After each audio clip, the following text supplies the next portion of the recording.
do. And you always need a little person somewhere along the way, somebody to tell you what to do.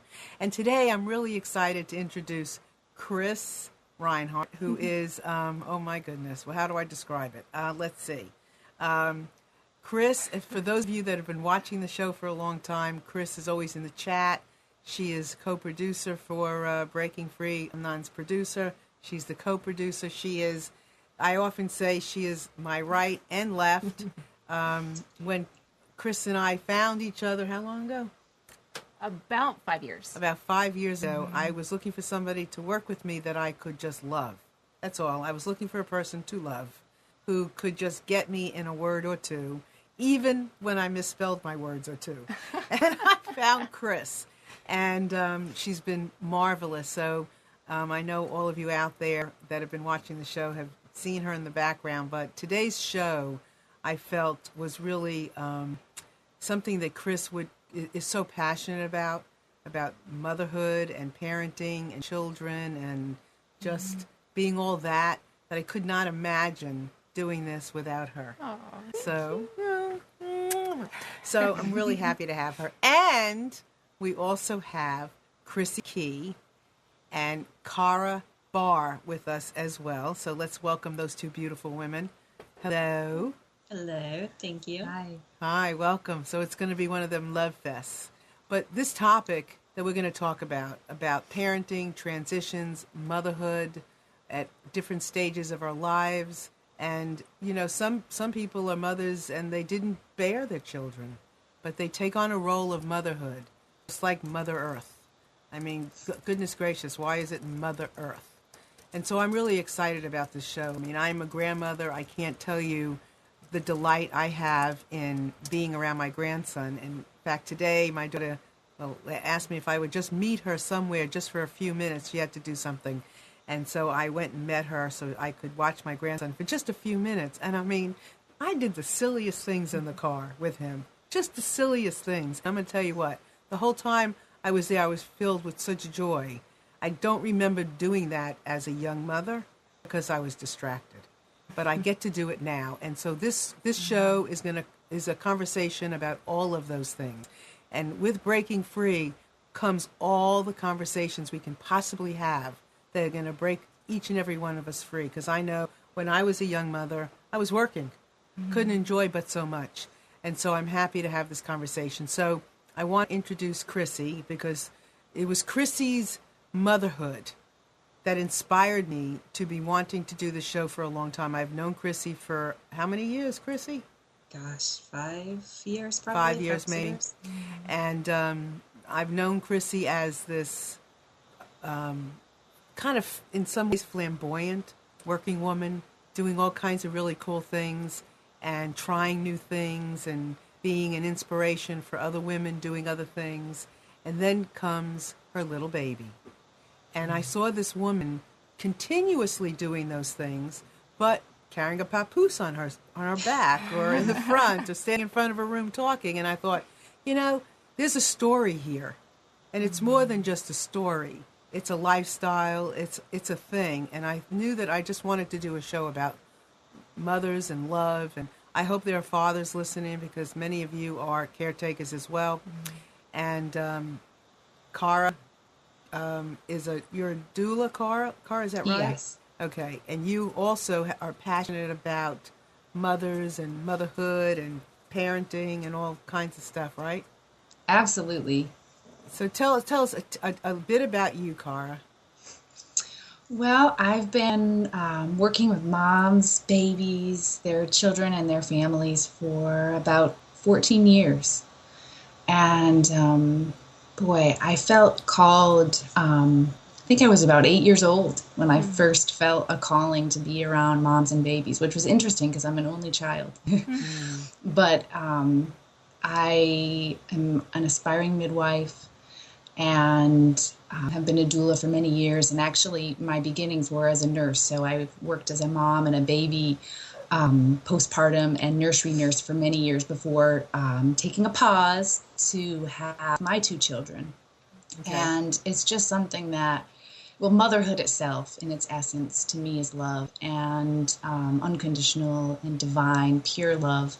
And that's what I'm here to do. So I support, empower, nurture, and work with moms and their families. And I absolutely love every minute of it. Thank you. I think it was a beautiful way of putting that. And I also want to say that during the show, anybody is more than welcome to call in and chat with us, comment anytime you like. You can call it 919-518-9773, or if you prefer, you can call us on Skype if you're anywhere in the world. Computers, that's plural 2K voice. Connect with us anytime because this conversation is open. As Kara said, this is a conversation that we want to have with everybody. We want this circle to include everyone that could possibly join in the conversation. So please do that. And also, there's a chat window. If you'd like to take part in our chat and see what's going on in the window, you're welcome to put your name in there, nickname, whatever, and comment, watch what people are saying, because it usually gets very lively. So, Chrissy, now to you. I gave you a little introduction, but now talk about you. Yeah, so I am a business owner. I have a business called Holistic Restoration, which focuses on balancing people physically, emotionally, and spiritually. And prior to becoming a mom, my passion has been really focused on living a life that's based in and rooted in love, unconditional acceptance of myself, others, and everything at all times. So that's kind of where our last conversation was, Marilyn, a couple of years ago when you had me on the show for the episode on living love. And now I have the wonderful mission and challenge of being able to translate that over into motherhood as well. And not only am I living this life for myself, but now also being the example for my daughter and infusing all of my philosophies and beliefs into raising a child instead of just kind of defaulting into maybe what other people are doing or what is the popular choice or what is the common way to approach parenting, and instead really making a conscious effort and making conscious choices to continue to live a life that's rooted in love for myself, and again also be that example for my daughter. Teach her how to be empowered, how to relate to the world in an empowering way, and bring that same unconditional love, acceptance to her world so that she can have that for herself and also as she interacts with the world in general. Right. So how was the transition for you, Chrissy, as a new mom? Was it shocking? Yeah. Was it easy? How was it? It was a surprise. I found out that I was pregnant about a year before my mind told me I was ready to be a mom. So there was about 5 minutes. Thankfully, I've been practicing this for a while. So it took me about 5 minutes to go from that complete shock in my mind reeling, saying, you weren't ready for this, your business isn't where you thought it was going to be, this isn't what my plan was for the next year, to be pregnant and to bring a child into the world. So it took me about 5 minutes to calm that voice inside me and allow my heart to come through and allow me to realize that if God believes that I could be a mom and do it all, then I'm going to believe that I can be a mom and do it all. And when I say that, it's because I felt that I have found my way into my purpose, and I was in the process of living out my purpose. And at the time, I did not see how my purpose included being a mom. I was very focused on building my business, serving my clients. So working a child into the equation just wasn't something that I thought that I was ready for. But I operate from a belief that everything happens for a reason and there are no mistakes. So if I was given a child, then just because my mind said that it wasn't the right time, I just had to kind of fall back into a whole new level of faith and surrender. Faith that I am fully equipped, faith that I will figure it out as I go on, and surrender to the process of it happening now versus when my mind told me that it would happen. So it took about 5 minutes before I came to that realization, and then it took several months before I could really bring that into my life. It was still a matter of accepting it consciously and then working its way kind of down deeper into my core of of being. And for anybody who is a mom, just the whole process of finding out that you're pregnant it's like a foreign experience. All of a sudden, my body's hijacked. I have all these things going on that I'm not accustomed to having going on, and I have no proof of how long the pregnancy is going to last. Will it go full term? What's our life going to be like together?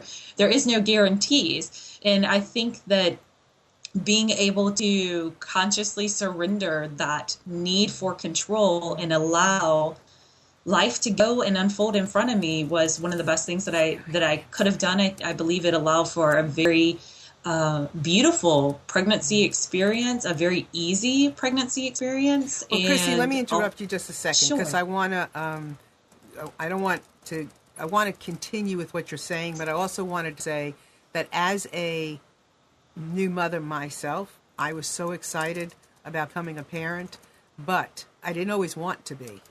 Before having children, I didn't even know if I wanted any. I was like, wanted to do my thing, but where I come from, you had children just like you had China. It was once you got married, it was the thing you did. You registered with China, you were automatically going to have children, just like you were automatically going to go to college. But I was a career woman. I mean, I had a furniture store. I was not the mother in the park. I was the mother who took my children to the store on Sunday when it was open, because I had to be there. And so when I look back, I wasn't, but I found a way to make up for it.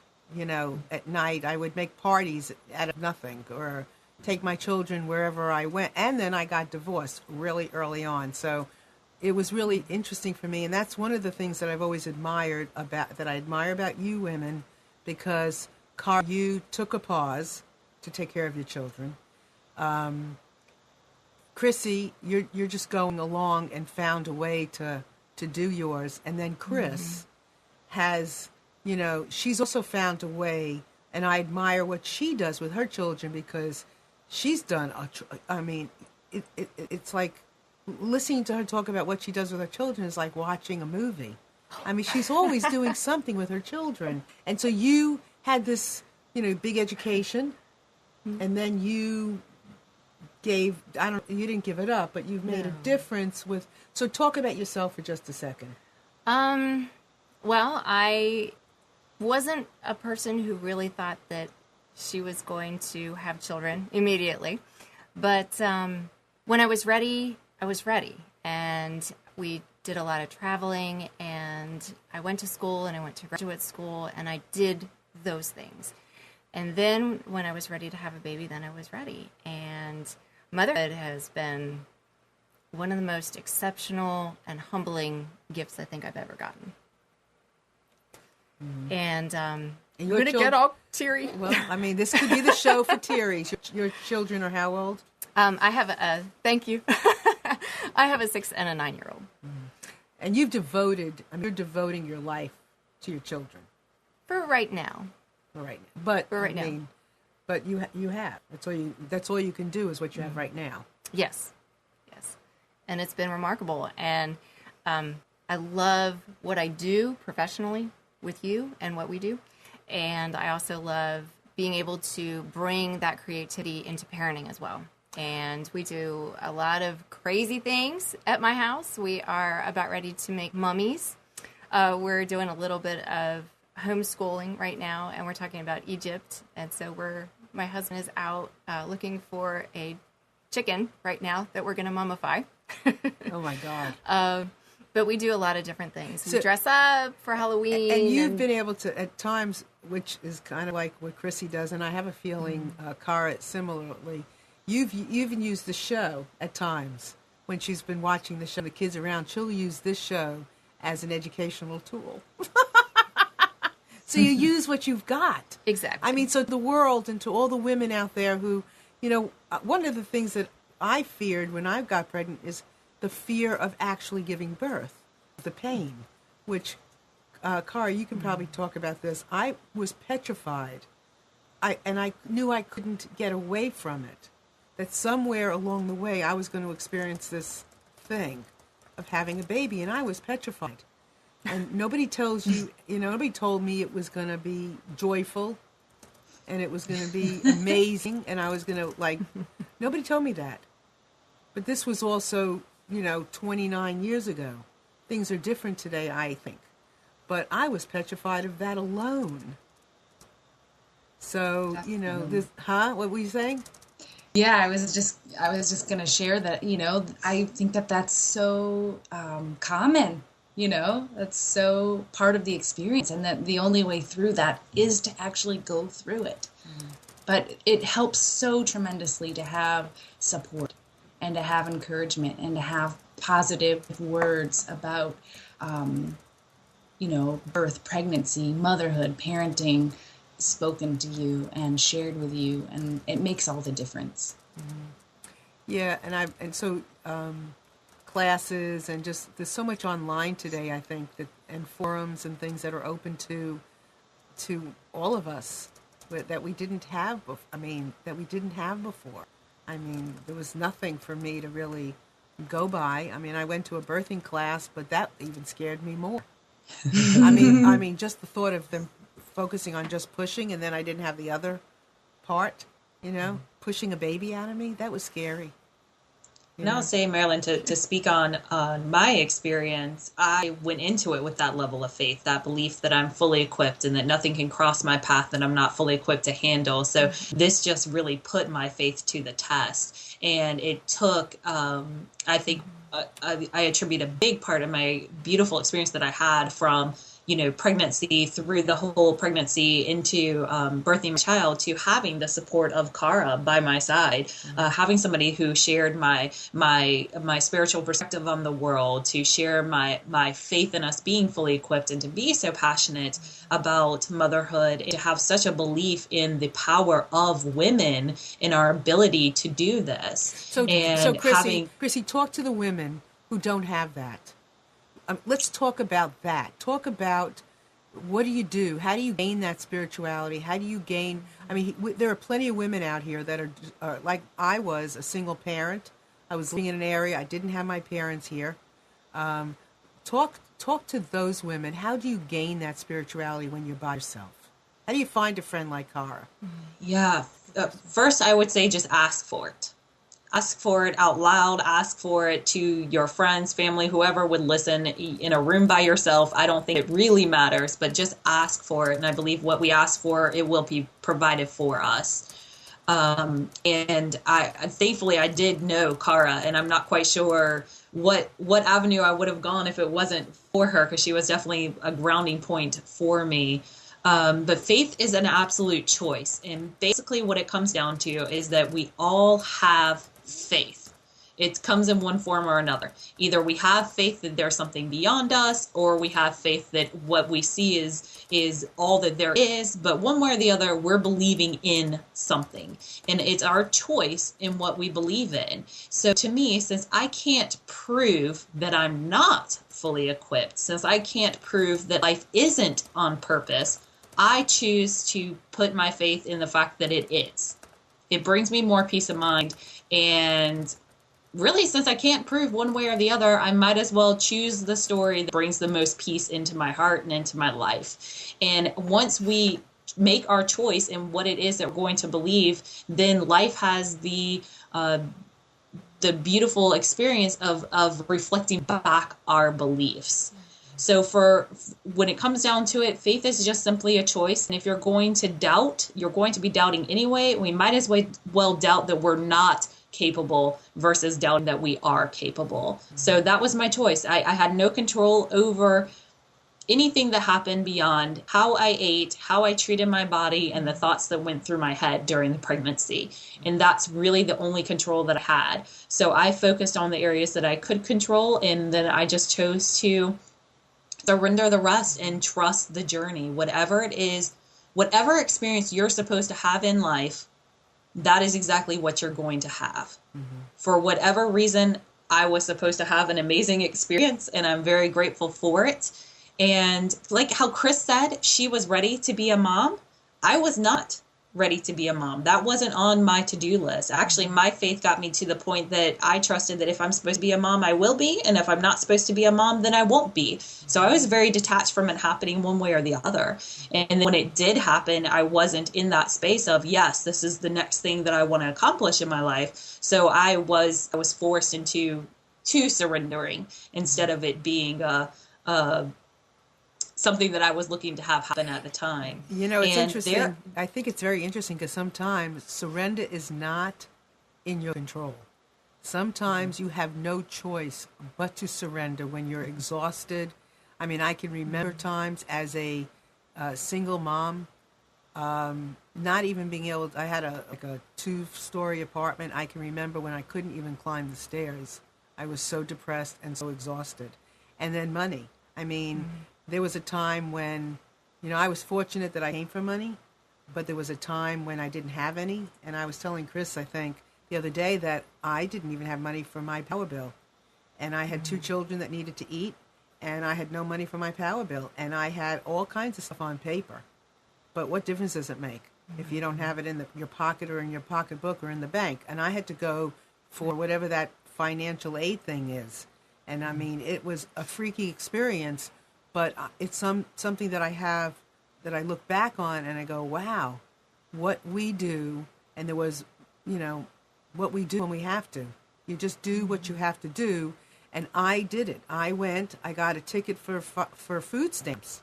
I didn't have to use it, but it was in the palm of my hands. I had to face, going into this room, a woman who had who owned a business, who had done all kinds of things in my life, growing up with money. I had to face it. I had to go in and get, you know, food stamps. And it was not a pretty picture, but I did it anyway. And so, you know, what were we going to say, Chrissy? Well, that's proof to me that we are fully equipped and we're surrounded by all the resources that we need. But it's only in action that we discover this. Absolutely. So before I felt so purposeful in following my passion in my business that to now I have to split my focus, because I always had a picture of being able to do both, to continue to serve and also to be the primary caretaker of my child. So I wanted to have my business where I thought that it should be before I could step into doing dual role. But it took me being forced into the dual role to prove to myself that I can do both. Right. And you manage. It's in the experience that we discover, yes, we are fully equipped and we do have all the resources necessary to succeed in life. So now, and the only way to know it is to take that action. Absolutely. And that's how I approach the whole labor and delivery process as well. I trust my body. I trust the design of it. I trust that I wouldn't be able to bear a child if I wasn't able to deliver a child. So I went into it just with the mindset of, it's not for me to make this child come out of my body. It's for me to allow the process to happen. And that was my focus, to breathe, trust, allow. That was the mantra that showed up in my head, and I stayed focused on that as much as I could, and worked together in a partnership with my baby to bring her into this world, instead of having it be something that I have to force, or like you were mentioning, the fears that come up of the pain and the discomfort. I just focused on the allowing. Right. So now, and that is really what, if you're out there and you're it doesn't matter what stage, whether it's you've already given birth and you're out there and you have these issues with being a single parent, or your husband travels, or you are not a biological parent. I mean, I've had experience with that as well.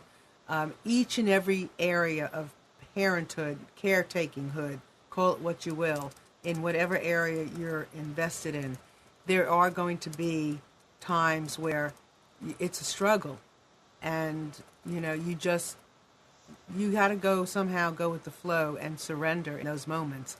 And I feel for each and every parent or caretaker, because that's quite a role. Bringing up a child, caring for a child is probably one of the most fantastic experiences. And I have, 2 older daughters. I have a grandson I've mentioned. I have 3 stepchildren. Watching them grow has been extraordinary. And I think I'd love to talk about those things now. I'd love to talk about just the sheer pleasure and the things that we go through and the joys of being of loving a child, period. So, Kara, I think this is a really great time for you to chime in. And I want to just say to you ladies, feel free to let's just talk like we would at any point in time. And I also want to just suggest that anybody, please feel free to call in too if you have something that you would like to add to the conversation, 919-518-9773, or computers, plural, to the number 2, K now. So, Kara, Yes. Being in this love space, how would you define motherhood or caretakinghood or loving a child? That's a beautiful question. I would say at its essence, it is love. Motherhood is love itself, divine, unconditional love, and it's so many things. It's patience, it's kindness, it's showing up and being there and being present in the moment with our children, even when we don't want to. I think I heard you saying that earlier at some point. Just that sometimes you don't want to. But we still have to anyways. It's that gentleness. That really, there's so many incredible qualities that are part of being a mom, and it's amazing and incredible. And we have these opportunities to learn so much too. I mean, my children, I learn. How old are your children? How old are your children? My kids. How old are they? They're my teachers. I consider them to be, they're 10 and 4 now, and I consider them 2 of my greatest teachers in my lifetime. Yeah, they are tremendous teachers. I mean, I actually, my daughter, my oldest in particular, I mean, she has a memory like I can't even tell you. If she tells me, Mom, you did this then, I just say okay, because I know she's right. There's no question that she's right, because she remembers things like I don't ever think of. I don't think I ever had a memory like that, but they do. They're our greatest teachers. They have taught me how to show up. And I have to say also for women out there that are step parents, my children, and I've always told this to people, my children. My 2 daughters grew up perfectly. They did. They knew what to do with the napkin. They knew how to say thank you right away. They knew all the right things. My stepchildren, I really learned parenting on them. Because as a stepmother, I had to reach out and really parent because I was a stepmother. It was different than having my children from birth. And it's really that's another extraordinary experience, step parenting, and we really should not poo-poo any of our experiences along the way, and including as a step parent, and say, or this or that. You take it on when you're responsible. You are a responsible adult. It takes a village. Yeah, and Marilyn, I made a deal with my daughter when she was born. I just looked at her and I said, okay, kid, we're in this together. And I will help you learn how to navigate this world if you will help me to learn to navigate your world. Because I feel like that's a beautiful partnership that we have with our children, is that they give us that a direct source to that, what I always refer to as the unseen behind the scene. They transition from the world that they were created in into our world, and it's for me to help her navigate this world and for her to help me navigate her world. And I feel blessed to have the perspective that I have going into parenthood, so that I can know that each moment, like Kara said, she is my teacher. Keely is here to teach me everything that I have, or a good portion of what I have not discovered about myself yet, to teach me how patient I am, how understanding I am, how selfless I am, and also to just to how to be present. The first few weeks of life with her taught me so much about the power of silent observation. because Right. that's all that she did was Right. sit there silently and Right. take it all in. Well, And you had also said, Marilyn, understanding the depth of how much I matter. It matters how well I take care of myself because I have to have all the energy required in order to tend to all of her needs. And I have Chrissy, to hold be- that for a second. So listen to what she's saying, because that is so. And I just give me permission to interrupt you all, because sometimes you're saying something that I really want to shine a light on. So that's permission. Is very much permission for women to take care of themselves. You have, just like we want to take care of the planet and Mother Earth, you've got to take care of each other. And we have to be, and I just had something come out of my mouth I didn't expect. We have to take care of each other. We as yes. women, and I didn't expect to say that actually. I meant to say we have to take care of ourselves, but obviously I wasn't meant to say that. That's I was meant to hallelujah. say, really, it's a hallelujah. I was really meant to say this. We have to take care of each other. We have to be there for each other no matter what. Young, old, middle, it doesn't matter. Let's just take care of each other because we are each other's support. We need each other. We need to lean on each other. We need to love each other. And it is going to be because we take care of each other that we're going to grow a race of children that are going to be very special. Yes. Yeah. So I appreciate you saying that, Chrissy. I didn't mean to say what I said, but I did. But I want Chris I want you to enter in the conversation as well. And I want you to just say, from what you've heard so far, what are you feeling? I think motherhood and everything that you're saying is so accurate. I thought when I was going to have a baby that it was going to be, I'm going to do this, and I'm going to do this, and I'm going to do this, and it's going to all turn out great because I'm in charge. Well, then my first child was born, and we found out who really was in charge, and it wasn't me. Right. Right. But I really think self-care is a very critical part, and it's so easy to forget yourself in those. So what do you do for self-care? I've discovered yoga. Okay. So I've been spending a lot of time on the mat, but it took a long time to give myself permission to discover that I really could do that. And it's not that I could do that, but I needed to do that. And what has that done for you? And it's allowed me, I think, in addition to taking care of myself, it's been a great example for my kids to say, Mom is going to go take care of herself, do something that she enjoys, and I'll be back. And you'll get a better mom, you'll get a smarter mom, you'll get a more patient mom when those things are taken care of. So it starts here. Right. Right. And I think, and there's plenty of resources, community resources, everywhere you turn. I don't care where you are in the world. There are resources to take, no matter where you are economically, no matter where. I mean, at my worst, there was always the street. I could always take a walk. I mean, seriously, I didn't have to pay for it. All I needed was a pair of sneakers, and sometimes not even that. So it doesn't matter. There's always a bathtub.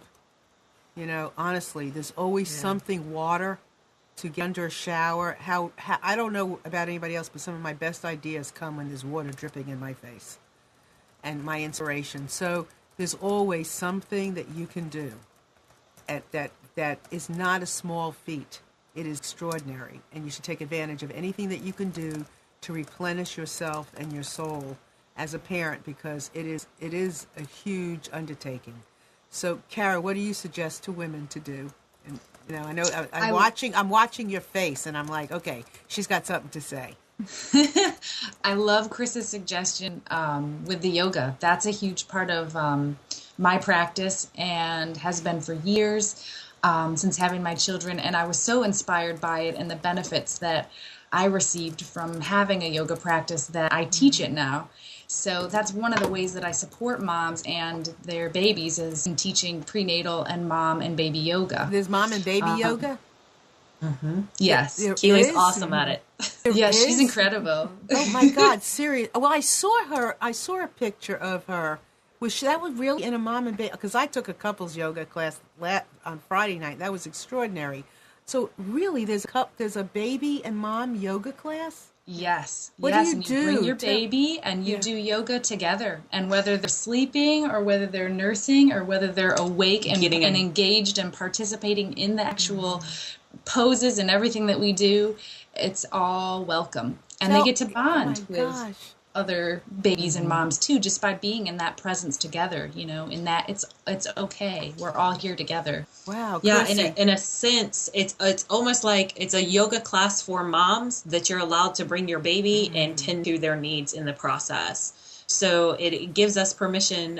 Cara does great facilitating it, and I can really only speak to her classes because that's all that I've experienced. So it's not so much necessarily putting Keely through all the different yoga poses we go through, but it gives me an opportunity to focus on myself while keeping my baby my top priority. So I get a good stretch. I get a good hour to breathe and move my body and be present within my body. At the same time, I have permission to, if Keely needs her diaper changed, I can change her diaper. If she needs to be fed, then she can be fed. If she sleeps, which she doesn't, she's beyond that. She doesn't sleep at all. She doesn't want to miss anything. No. Everybody's seen her picture. That is not a Not- child. I mean, that picture on your back, I mean, she's looking through the camera at everybody out there.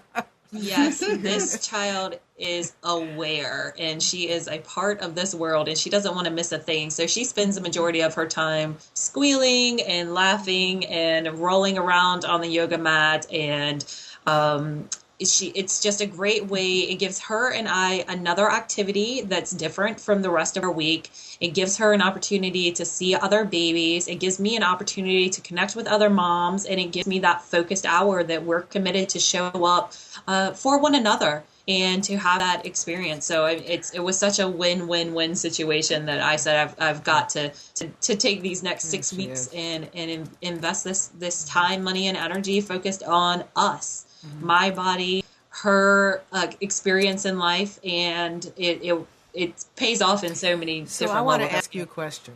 So for women who it doesn't come natural, parenting is not a natural thing. It's how do you create that?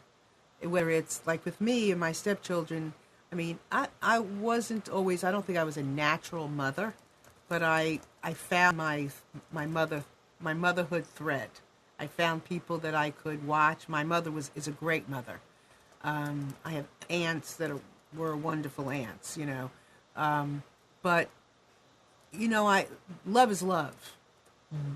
So how do you discover that love or that feeling when you're nurturing and it's not natural? Yeah, Where do I you will go? say that the one thing that surprised me with the whole mother experience, and perhaps it would have been a different experience if I had been more like where Chris was in really being ready to be a mom and wanting to be a mom. For me, it was a continuing of the faith and surrender and allowing. So as the days and weeks and months go by, my amount of love and adoration for my child just grows. So at first, it was a lot of just allowing. I had this little tiny creature that was dependent on everything for me to meet the needs of, between my husband and I, for the commitment that we have to help her meet her needs. And one of the things I think that served me the most was understanding that how babies communicate as adults communicate, that we have a need that needs to be met. That's their voice, their communication is through crying. So one of the number one things I think that is a stressor for most new moms is dealing with the crying. That's a And I great immediately point. took it as a sign that she was signaling to me, I have a need that needs to be met. Will you please assist me? It wasn't my responsibility to make sure that she was happy. It was my responsibility to make sure that her needs were met. And when her needs were met, she chose joy, which taught me a beautiful lesson in itself. So it's understanding that there's a communication that's happening and a connection between the two of us that goes beyond my connection with other people. And like what Cara had mentioned earlier about, you don't always feel like being a mom, but guess what? You have to do it.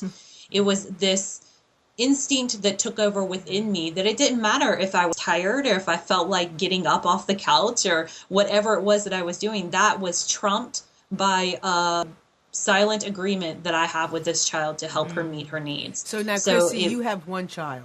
What would you say to somebody who's, down and out and's got multiple children? How do you listen? How do you take care of yourself?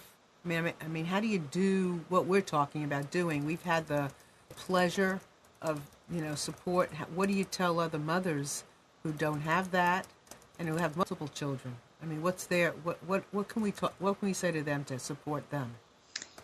Well, one of the things I might suggest is to delegate wherever you're able to delegate in your life to whatever support you do have, or reaching out for that support, asking for help. I think that's one of the hardest things as moms. It's we can really get into, I can do it all myself, or I don't want to ask for help, or I don't want to burden anybody else, right?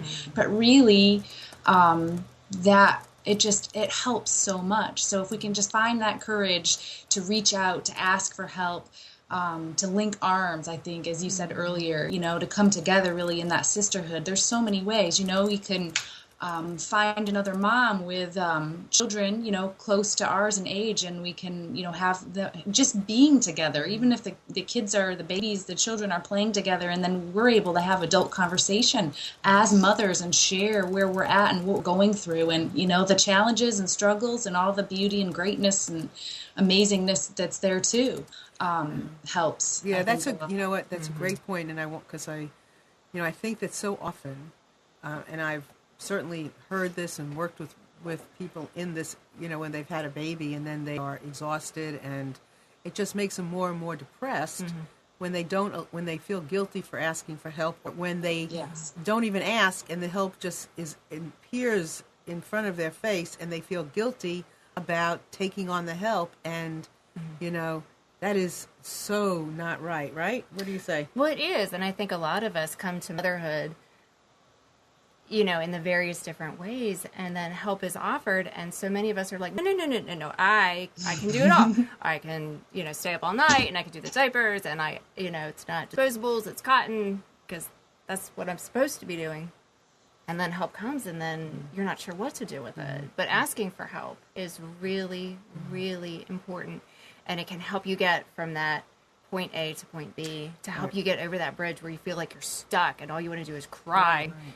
It's not going to get better, but it does. Right, and I think if you take the perspective of some of the things that we're talking about, this spiritual perspective, sometimes we are the sacrificial lamb, and it is for somebody else to be able to come in and help.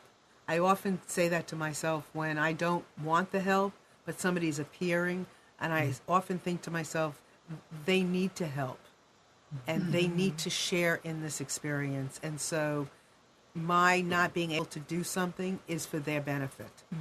And so I will let them in. And I also want to say something about something that Chrissy has been alluding to, but I also think that babies are the closest thing to the spirituality, to something that we sometimes forget.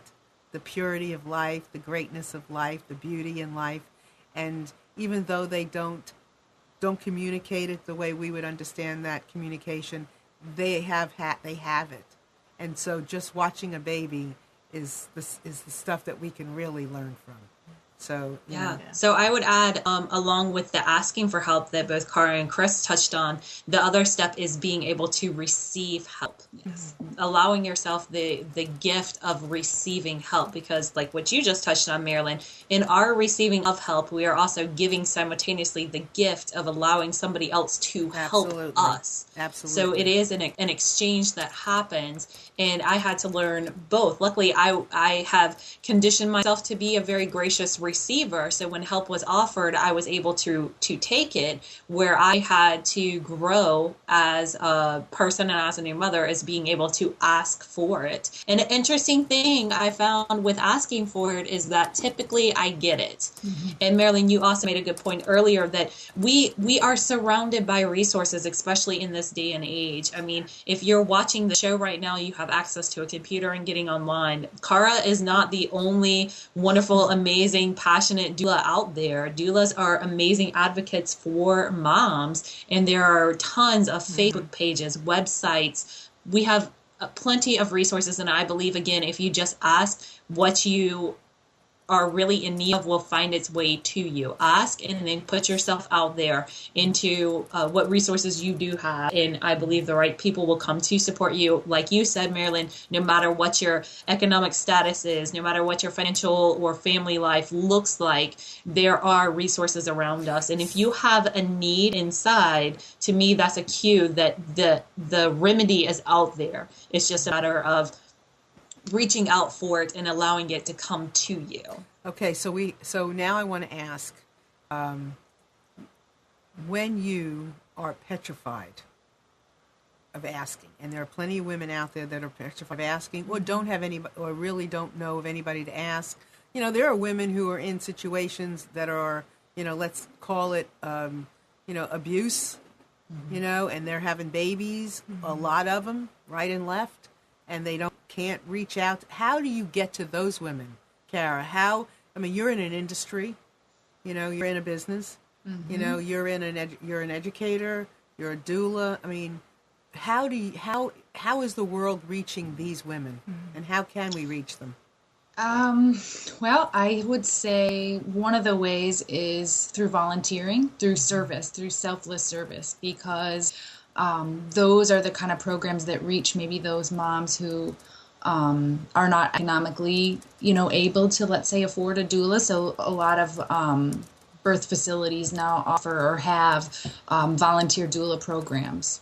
So you're suggesting that people volunteer to help reach these women, right? Because there are women that are stuck. And so how we get to them is by people who are not stuck, volunteering to help the women that are stuck. Exactly, and being in service to them. Yes. Gotcha. Okay. I thought the same thing whenever you posed that question, Marilyn, because one of the things that I've done over the last several years is taking my time to volunteer for organizations that reach out to people who are unemployed, underemployed, who have been incarcerated, who have addictions past, organizations that reach these people so that I can show up and be the example and to be a resource for them. So they're not my target demographic market as far as growing and expanding my business, but they are me, just in another walk in life. And what I have is just as, they have as much of a right to as the people who can say pay for my services. So in getting involved in volunteering, it's allowed me to reach out to that community that does not have the same support systems that I have in life and have challenges that I haven't had to face in life. Okay. And I think that so the fact that we volunteer for organizations like this says that there are organizations out there. So if you are a mom and you're listening to this and you are looking for that support, look for organizations because they are out there looking for you, and you will get matched up and get plugged into people that are just as passionate as. So are there public service announcements and things in the libraries for these women as well? I'm not really sure. Because some of them, they're scared to talk to anybody. There are women that are, depressed. I mean, what about you? You talked about postpartum depression. I mean, what do you do for women who have postpartum depression and just are too depressed to even speak about anything? What's a message? Yeah, that's a tough one, because there are so many services and so many people willing to help, but if there isn't anybody to be that bridge or be that connecting link, really, to show them what's there and what's available, that's tough. If they're so isolated and so depressed, then it really falls upon, that they even get their care provider who may or may not, accurately, if they're opened up enough to share with them where they're really at and be honest about it. And then, so to me, that really goes into the core of what we were talking about, being willing to receive. Sometimes we can be in a place where we're so closed off to it that even though that help is right there saying, here I am and I can help you, if we're not going to receive it or allow it in, we're all here to help. Right. So what do we do? What I hear Cara saying is that the first step, I would say, for those moms that are depressed, that are facing this, the first thing you're going to have to do is get vulnerable. That's right. And you're Be honest. You're going to have to get to a place of honesty with yourself, and then just choose one person to confide that with. And I think that that's the first steps of the journey. Mm-hmm. And I know, like for myself, for Cara, we have websites that are resources for when we offer ourselves to be able to get you plugged into sources, get you plugged into what it is that we have going on that has helped us to create this level of peace and joy in our life, and to be able to pay that forward to our children. And we're out here. I know that as awesome and wonderful as we are, we're not the only ones that are like this. Yes. So the first step, I would say, to get vulnerable. You're going to have to get vulnerable, and you're going to have to reach out to one person, and that can make all the difference. So I want to add, when you said that this too shall pass. What doesn't have to pass is the love. That doesn't have to pass. The love that we feel for our children, the beaming, the glowing, the love that I feel when I see my children, when I see my grandson, when I see fathers. I love when I see a man taking good care of a kid. Yep. I was in TJ Maxx the other day, and this man was shopping with his little kid in a cart, and all this man was doing was pointing out colors to this kid. I loved it. And had I been in this frame of mind then, in this love space, I would have said something to him. Like, so I think it's very important that when you see an act of something that you appreciate from somebody else, that you mention it to them. That you stop for a second, and I will from now on, that when you stop and you see somebody doing something that you like and that you know stands out as something powerful and joyful, and that you stop and you acknowledge them for doing that. And from now on will do that, especially when I see men. But like the other day, I saw these young women in a dressing room at TJ Maxx, and the kids, they were talking to the kids so nicely that I did say something. Say something. That travels so far and wide. And so I just want to make a point. But we are getting to the point of wrapping up. So I want to, Chrissy, will you just say where people can find you? Yeah, you can find me online, holisticrestoration.com. From there, you can find me on Facebook. You can find me on YouTube. You can find me on Twitter. Spell your name again. Sure. You can just, even if you just Google or go on Facebook and search for Chrissy Key, CRISSYKEYE. I'm like the only one that shows up with the name of that spelling. So I'm under Chrissy Key Rollins because I now have my husband's last name on there as well. My website, holisticrestoration.com.